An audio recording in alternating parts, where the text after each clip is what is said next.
નમસ્કાર, આપ જોઈ રહ્યા છો નેશન પ્લસ ન્યૂઝ. હું છું આપની સાથે હેતલ ભગત.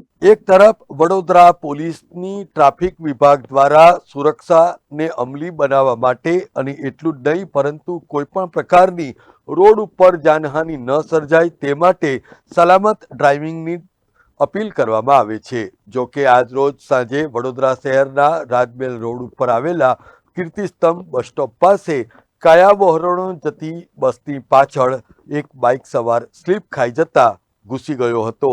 આને પરિણામે ચારેકોર અફરાતફરીનો માહોલ સર્જાઈ ગયો હતો. જો કે ચાલુ બસની અંદર જે રીતે બાઇકે સ્લીપ ખાઈને અંદર જતા રહેતા ગભરાટનું વાતાવરણ પણ છવાઈ ગયું હતું. સદનસીબે આ અકસ્માતમાં કોઈ જાનહાનિ થવા પામી નથી. કેમેરામેન નવનીત પરમાર સાથે Chirag Patel, nation plus news, Vadodara. સમાચારોના સતત અપડેટ મેળવવા માટે અમારી નેશન પ્લસ ન્યૂઝની યુટ્યુબ ચેનલને સબસ્ક્રાઇબ કરો, બેલ આઇકન દબાવો અને જોડાયેલા રહો ફેસબુક, ઇન્સ્ટાગ્રામ અને ટ્વિટર પર.